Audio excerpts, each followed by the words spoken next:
नमस्कार दोस्तों, आप सब कैसे हैं? आशा करती हूँ आप सब बहुत अच्छे होंगे। राष्ट्रपति शब्द सुनते ही सबसे पहले डॉक्टर राजेंद्र प्रसाद का नाम याद आता है। यदि बात की जाए भारत के पहले राष्ट्रपति की, तो शायद ही कोई ऐसा व्यक्ति होगा जिसे इसकी जानकारी ना हो कि वो हमारे पहले राष्ट्रपति थे। उनका जन्म 3 दिसंबर 1884 में हुआ था। राजेंद्र प्रसाद अपने समय के एक प्रसिद्ध भारतीय राजनेता, स्वतंत्र कार्यकर्ता, पत्रकार रहे थे। उन्हें पहली बार 26 जनवरी 1950 को ऑफिशियल तरीके से राष्ट्रपति बनने का मौका मिला। इसके बाद सन 1957 को दूसरी बार राष्ट्रपति चुने गए। 1962 में भी वो राष्ट्रपति पद के लिए चुने गए थे, लेकिन उन्होंने त्यागपत्र दे दिया। अब बात कर लेते हैं डॉक्टर राजेंद्र प्रसाद के जन्म से। जैसा कि मैंने आपको पहले ही बताया, डॉक्टर राजेंद्र प्रसाद जी का जन्म 3 दिसंबर 1884 में बिहार के सीवान जिले के एक छोटे से गांव जीरादई में हुआ था। आज़ाद भारत के वह पहले राष्ट्रपति थे जिन्होंने राष्ट्रपति पद का कार्यभार स्वीकार किया था।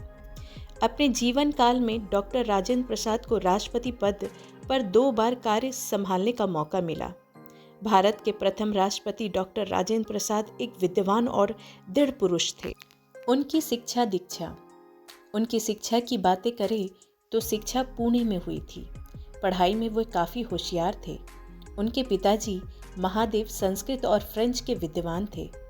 राजेंद्र प्रसाद का विवाह बाल प्रथा के चलते 13 साल की आयु में राजबंसी देवी के साथ हुआ था।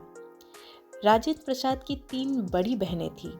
उनकी शादी होने के बाद उन्हें अपनी पढ़ाई जारी रखने का फैसला किया, जिसके बाद वह कलकत्ता यूनिवर्सिटी की प्रवेश परीक्षा में उन्होंने 18 साल की उम्र में पहला स्थान प्राप्त किया था। कलकत्ता यूनिवर्सिटी से राजेंद्र जी को 30 रुपये प्रति माह की स्कॉलरशिप प्रदान की जाती थी। उन्होंने वहां एमए की पढ़ाई करके अपना कॉलेज पूरा किया, जिसके बाद से ही वह पॉलिटिक्स में रुचि लेने लगे थे। भारत को प्रथम प्रेसिडेंट उस समय मिला जब हर जगह ब्रिटिश का राज चलता था। भारत मुक्त होकर भी पूर्ण रूप से मुक्त नहीं हुआ था। खान पान से लेकर पहनने ओढ़ने तक हर जगह विदेशी छाप दिखाई देती थी। उस स्थान पर रहकर अपनी संस्कृति को साथ लेकर चलना, ये जज्बा ही उनको अलग बनाता था। वे अपने पहनने ओढ़ने में कभी भी किसी प्रकार का विदेशी आवरण को धारण नहीं करते थे। वो धोती कुर्ता और सर पर टोपी ही पहनते थे। उनका ये व्यवहार, उनका ये व्यक्तित्व ही दूसरों से उन्हें अलग करता है, और शायद इसी व्यक्तित्व के कारण ही वे हमारे देश के पहले राष्ट्रपति बने। चलिए आपसे फिर मिलती हूँ किसी इंटेलिजेंट इन्फॉर्मेशन के साथ। अगर आपने अभी तक मेरे चैनल को सब्सक्राइब नहीं किया है तो प्लीज़ सब्सक्राइब कर दें और बेल आइकन को प्रेस करना बिल्कुल ना भूलें। Tata, bye, take care.